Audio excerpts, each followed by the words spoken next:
This is the Mistress Carrie Situation Report for October 23rd, 2025. Rush has added even more dates to the tour that they just added dates to just a few days ago. Tickets go on sale for the new round of dates next Friday, October 31st at noon local time. Included in the expanded itinerary, an extra show in Boston, Massachusetts at the TD Garden on September 14th, and another show has been added in Uncasville, Connecticut at the Mohegan Sun Arena on November 1st. And speaking of touring, John Bon Jovi has announced Bon Jovi is heading back out on the road in 2026. The band announced they're making a return to touring, their first since John Bon Jovi had vocal cord surgery in 2022.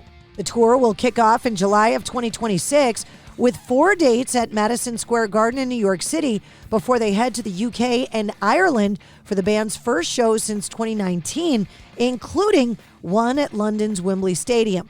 John Bon Jovi saying there's a lot of joy in this announcement, joy that we can share these nights together with our amazing fans, and joy that the band can be together. I'm lucky enough to be able to hold a light out to the audience each night and stand in their reflection for a tremendous collective experience. I get to stand in the we of our concerts. I've spoken extensively about my gratitude, but I'll say it again. I'm deeply grateful to the fans and the brotherhood of this band that they have been patient and allowed me the time I needed to get healthy and prepare for touring, and I'm ready and excited. Slash has just released a live version of Crossroads. The song is the second song from the upcoming live album, Live at the Serpent Festival. The new album is set for release on November 7th. Depeche Mode has announced they're set to release 4 unreleased Memento Mori tracks on a new album. Memento Mori Mexico City is coming out on December 5th and will feature 4 previously unreleased songs, In the End, Survive, Live 2.0, and Give Yourself to Me. The first of the 4 songs, In the End, is hitting digital streaming platforms tomorrow. MC50's 10 More live album will be arriving December 5th. The collection further chronicling the 2018 world tour that MC5's Wayne Kramer embarked on in celebration of the band's 50th anniversary. The late Kramer was joined by an all-star cast of characters, including Kim Thayil from Soundgarden, Billy Gould from Faith No More, Matt Cameron from Soundgarden and Pearl Jam, Brendan Canty from Fugazi, and Marcus Durant from Zen Gorilla. Queens of the Stone Age will be featured musical guests on the 51st season closer of Austin City Limits. Their set will be filmed November 18th in Austin, Texas, and is being scheduled to air as an hour-long episode in the early months of 2026 on PBS. The Cult just announced a hiatus from touring after concluding their current North American tour, telling fans they're looking to, quote, recharge our spiritual batteries. Sharing the news on Instagram, they said they'd be taking a long break from touring to focus on creative endeavors, but promised fans that it does not mark the end of the band.